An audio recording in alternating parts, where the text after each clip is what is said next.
दोस्तों, खबर और मनोरंजन का अड्डा मीडिया पार्क 24 घंटे ब्रॉडकास्ट में आपका स्वागत है। तो दोस्तों, आइए आज जानते हैं उत्तराखंड की राजधानी देहरादून, जिसे सरकार ने स्मार्ट सिटी बनाने का वादा किया था। आज हम बात करते हैं स्मार्ट सिटी। सरकार ने स्मार्ट सिटी बनाने का सपना दिखाया, लेकिन उस सपने पर खरी नहीं उतरी। इसका स्मार्ट सिटी के नाम पर सरकार ने क्या क्या किया है। स्कूल देखिए, हॉस्पिटल या घर के आगे बड़े बड़े खड्डे खोदे गए हैं। शिविर के नाम पर बड़े बड़े गड्ढे, भूमिगत में जो लाइनें पानी की पाइपलाइन बिछा दी गई हैं, ना तो उसमें पानी की सुविधा है। 4 मंजिले तक पानी जाने का सरकार ने दावा किया था बिना मोटर के, लेकिन पहली मंजिल में भी पानी नहीं मिल रहा है बिना मोटर के। और जो गड्ढे बड़े बड़े बन गए हैं, उसमें बड़े बुजुर्ग, औरतें, महिलाएं, बच्चे सभी आते जाते दुर्घटनाग्रस्त हो रहे हैं। पेड़ों को काट दिया गया है। जो एक खूबसूरत स्मार्ट सिटी बनाने के नाम से पहले जो देहरादून एक बहुत खूबसूरत हरे भरे पेड़ों से लगा हुआ राज्य था, उसे आज पूरे गड्ढे देहरादून के बारे में, जिसे सरकार ने स्मार्ट सिटी बनाने का दावा किया था, लेकिन सरकार ने इसमें अपने दावे में कितना खरी उतरी है, आइए जानते हैं। इसकी 1.5-2 फुट हाइट है, मतलब गहराई में। और कितना होना चाहिए कायदे में? पाइप के टॉप के ऊपर 1 मीटर 1 मीटर गहरा होना चाहिए, यानी कि 3.5 फुट गहरा होना चाहिए। लेकिन जो ये 2 फुट गहरा ही है, कहीं पर ये सिर्फ 1 फीट गहरा है। कहीं पे और सीवर लाइन का काम करते हुए कई बार ये डैमेज हो रहा है। जगह जगह जो है पाइपलाइन कट जा रहे हैं, और उसके अलावा जो पानी के पाइपलाइन दिए गए हैं घरों में, वहाँ पर भी जो है बार बार कनेक्शन कट रहा है। इस पर जो है सरकारी विभाग, जल संस्थान इस पर कोई कार्रवाई नहीं कर रही, और ठेका दे रही है, जो ऐसे लोगों को ठेका दे रही है जो अनभिज्ञ हैं, क्षेत्र से बाहर के लोग हैं, जिनको क्षेत्र की जानकारी नहीं है। और इसमें देखना है कि जो है इसके एई महोदय या एक्शन साहब क्या कार्रवाई करते हैं, और ये डीएम महोदय के संज्ञान में लाया जाएगा कि इस तरीके से सीवर लाइन के कनेक्शन जगह जगह पूरे देहरादून क्षेत्र में हो रहे हैं, जहाँ पर पानी का काम साथ साथ सीवर लाइन का काम हो रहा है। और सड़कों की हालत यहाँ पर पूरे 2 महीने से लगभग ख़राब पड़ी है। और आप ये देखेंगे कि यहाँ पर खाली पानी नहीं, खाली सीवर नहीं, कीचड़। और आपको कुछ वीडियो की फुटेज कल की हमारे पास में है, परसों की वीडियो की फुटेज हमारे पास में, जिस तरीके से पानी लीक हुआ है और उसी के ऊपर मसाला डाल करके और पूरा ये भर दिया गया है। तो इसका संज्ञान लेते हुए जिलाधिकारी महोदय और एक्शन महोदय, जल संस्थान इस पर कार्रवाई करने की, इस तरीके से जल संस्थान ने यहाँ पर काम किया है, इस तरीके से शहरी विकास विभाग ने यहाँ पर काम किया है, और इस तरीके से काम कर रही है। यहाँ पर सीवर लाइन का गड्ढा आना है, लगभग 6 महीने के अंदर यहाँ पर जो सीवर लाइन का बड़ा गड्ढा खोदा जाएगा।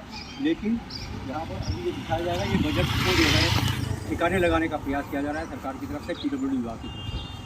इसमें आप देख सकते हैं किस तरीके से ये टाइल बिछा रहे हैं, इंटरलॉकिंग बिछाई जा रही है, और फिर 2 महीने बाद 3 महीने बाद यहाँ पर खुदाई होगी और यहाँ पर सीवर लाइन का गड्ढा आएगा। ये बीच गली से सीवर लाइन निकलते हुए आ रही है, ऐसी अगल बगल से सारी जगह सीवर लाइन आएगी। लेकिन ये सरासर बजट का दुरुपयोग किया जा रहा है। इसमें माननीय PWD मंत्री और विभाग के अधिकारी इसको जवाब देंगे कि किस तरीके से अपने काम को किया जाए। पौंदा में है ज़मीन, पौंदा में है, और इस पे जो है एग्रीकल्चर, इसका लैंड यूज चेंज किया है सर। जी सर पौधा तुम्हारे पास है? हाँ, पौधा मेरे पास है। पौधा में किसी फॉरेस्ट लैंड में बता रहे हैं, ये एग्रीकल्चर उसमें जो है, इनको बता दीजिए, अगर हो रहा होगा तो शाम तक खाली करा देंगे सर। ऐसा संभव नहीं है सर। ये कह रहे हैं रिजॉर्ट का नक्शा भी पास हो गया वहाँ पर। रिजॉर्ट का नक्शा पास हो गया तो फॉरेस्ट लैंड नहीं होगी, दिखवा लेंगे सर, बता दें कहाँ पे। मैं आपको डिटेल शाम तक खाली करा। अंतर्राष्ट्रीय जैव विविधता का दिवस है आज का। हमारे पास कुछ व्यापारी लोग और भी हैं यहाँ पर प्रेमनगर मार्केट में। आज हम सर्वे कर रहे हैं और यहाँ पर लोगों से राय जान रहे हैं कि क्या शौचालय की व्यवस्था होनी चाहिए, महिलाओं के लिए शौचालय की व्यवस्था होनी चाहिए। लगभग 800 मीटर का मार्केट हमारा जो है इस तरफ है, और 900 मीटर के लगभग का मार्केट हमारा इस तरफ है। दोनों तरफ कहीं पर टॉयलेट की व्यवस्था नहीं है। पार्किंग की व्यवस्था आप यहाँ पर देख सकते हैं किस तरीके से जाते हैं, इससे आवागमन में बड़ी दिक्कत होती है। आगे दसियों गाँव इस रोड से होकर के जाते हैं, जाम से लोग यहाँ पर दूसरे रहते घंटों। पीछे आप देख सकते हैं जाम की तस्वीर, आप जाम की तस्वीर पीछे दिखाएं कैमरे के, हम रिक्वेस्ट करेंगे कैमरा मैन से पीछे देखिए किस तरीके से जाम लगा हुआ है। बड़ी बड़ी गाड़ियाँ हमारी यहाँ पर खड़ी हैं। और अब हम आपको दिखा रहे हैं कि प्रेमनगर मार्केट में समस्या किस तरीके से है, क्या क्या है, जानते हैं व्यापारी महोदय से। आप बताएंगे। प्रेमनगर बाजार के कम से कम 150 व्यापारी 6 साल से अतिक्रमण की मार झेल चुके हैं, जिनकी दुकानें टूट चुकी हैं और दुकानें तो तोड़ दी और एक शौचालय नहीं बना पाए। करोड़ों रुपए का नुकसान कर दिया और 1 लाख रुपए का एक शौचालय नहीं बना पाए। हमारे 8 बार के विधायक हरबंश कपूर जी रह चुके हैं और अब उनकी धर्मपत्नी सविता कपूर जी हैं, जो उनको मतलब राजनीति तो करनी आती है, लेकिन यहाँ पर प्रेमनगर बाजार में मतलब व्यापारियों की कोई परेशानी उनको नहीं दिखती है। क्या क्या परेशानी, किस तरीके की परेशानी आपको प्रेमनगर बाजार में नजर आती है? प्रेमनगर बाजार में सबसे बड़ी समस्या तो व्यापारियों के लिए पेशाब करने की समस्या है, टॉयलेट की समस्या। और जो महिलाएं जो आती हैं उनको भी बड़ी दिक्कत होती है।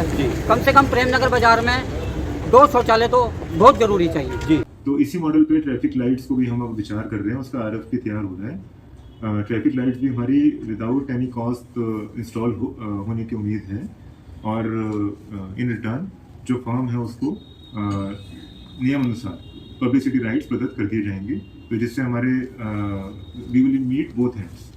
तो कैपिटल इन्वेस्टमेंट के बिना हमारा जो रिक्वायरमेंट थी पुलिस की ट्रैफिक रेगुलेशन की वो पूर्ण हो जाएगी। सर, जो ट्रैफिक लाइट्स हैं वो इरेगुलर हैं, मतलब टाइम इंटरवल उनके बराबर नहीं है और कहीं पर रात को 11 बजे बाद ट्रैफिक लाइट चलते हैं, लेकिन दिन में जब ट्रैफिक होता है उस दौरान वो ट्रैफिक लाइट नहीं चल पाते।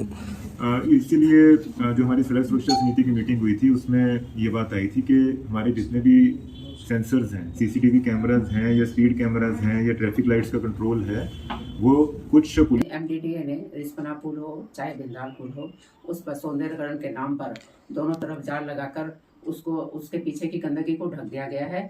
वो नदी आज भी उनके आसपास वैसे ही गंदगी है, वैसे ही झोपड़ झुग्गी बनी हुई है, चारों तरफ बनी हुई है और उसको ढक दिया गया है। जबकि उसको ठीक करने का वो करना था, सरकार को काम करना था, लेकिन उसने अपना जाल बिछाकर उसने भी अपना काम करवा दिया है। का जो 1400 करोड़ रुपए मिले थे वो बरसात में 1400 करोड़ रुपए पानी की तरह पूरा बह गया। पर देहरादून की जनता सरकार के कार्य से संतुष्ट नहीं है। विकास के नाम पर बस खाली गड्ढे, जबरदस्ती बस सिविल लाइन, भूमिगत लाइनें बिछा दी गई है जनता को दिखाने के लिए, जबकि उसमें कोई भी सुचारू रूप से कार्य, न पानी मिल रहा है, न ही सिविल लाइन को ढंग से पानी सप्लाई हो रहा है। सब सप्लाई सिविल लाइन का सारा पानी रोड पर आ रहा है, जिससे लोग बहुत परेशान हैं। लोगों के घरों में पानी भर रहा है। पहले से ही इस शहर में जाम की समस्या थी, लेकिन जो सड़क के नाम पर गड्ढे वगैरह अब और बना दिए गए हैं, इससे और भी ज़्यादा जाम की समस्या हो गई है। और ट्रैफिक जो स्ट्रीट लाइट है वो ढंग से संचालन नहीं कर रहे हैं। किसी भी लाइन में स्ट्रीट लाइट चली, आप जाकर देखिए, कोई भी ढंग से काम नहीं कर पा रही है। भारी बारिश के कारण सड़कों पे जो बड़े बड़े गड्ढे हो गए हैं, दुर्घटना का कारण बन रहे हैं, जो लोगों के लिए बहुत बड़ी समस्या हो रही है। तो सरकार को इस पर ध्यान देना चाहिए कि अगर स्मार्ट सिटी देहरादून को बनाना है तो वो इस तरह नहीं, सरकार किस तरह उसे अच्छे से स्मार्ट सिटी बनाया जाए, सरकार उस पर ध्यान दे। स्मार्ट सिटी के नाम पर जो स्कूलों के, अस्पतालों के गलियों में जो बड़े बड़े गड्ढे खोदे गए हैं, उसे आज तक सरकार पाट नहीं सकी है। वो आज भी बहुत ऐसे ही खुले पड़े हुए हैं, के कारण महिलाएं, बच्चे, बुजुर्ग सब दुख हो रहे हैं। आने जाने वालों को बहुत दिक्कतें हो रही हैं, लेकिन वो शिकायत भी करने पर कोई उनकी शिकायतें नहीं सुन रहा है। देहरादून शहर को कभी अंग्रेजों ने बसाया था, जिन्होंने चारों तरफ नहरें निकाल रखी थी, जिससे खेतों के लिए, जमीनों के लिए बहुत फायदा होता था। लेकिन आज सरकार ने इन नहरों के ऊपर सब लोगों ने, ठेकेदारों ने कब्जा कर करके उसे बंद कर दिया गया है। जो एक खूबसूरत शहर, अगर आज अंग्रेज वापस आ जाते हैं तो वो आज अपने इस बसाए हुए शहर को पहचान भी नहीं पाएंगे कि उन्होंने क्या शहर बसाया था और आज क्या शहर हो गया है। तो आज जनता को जागरूक होना जरूरी है। सरकार सिर्फ दिखावे के अपना दावा दिखाती है, झूठे दावे करती है, लेकिन स्मार्ट सिटी के नाम पर सरकार ने कुछ भी नहीं किया है। उल्टा देहरादून का बर्बाद हो गया है। देहरादून में कोई भी आज खूबसूरत नहीं बताता है। पहले ही देहरादून का नाम सुनते ही लोग खुश हो जाते थे कि देहरादून में ही बहुत सुंदरता है, स्वर्ग है। लेकिन आज देहरादून के नाम के यहाँ की हालत देखकर सब लोग दुखी हैं, परेशान हैं।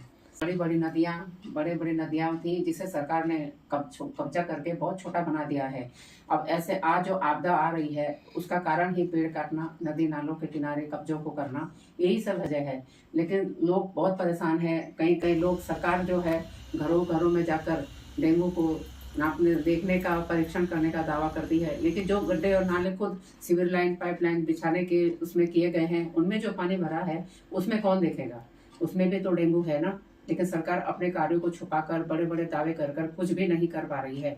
जनता परेशान है, न तो जनता की सुनवाई होती है, न ही किसी की बात सुनी जाती है। बस बड़े बड़े ठेकेदारों और सरकार ने मिलकर उत्तराखंड का जो हरियाली थी, एक खूबसूरत शहर था, उसे सब कब्जा बनाकर नदी नालों को छोटा बनाकर, जो इतना खूबसूरत नहरों से भरा हुआ शहर था, उसे सब नहरों को बंद कराकर आज लोगों के घर। अभी के लिए इतना ही, धन्यवाद।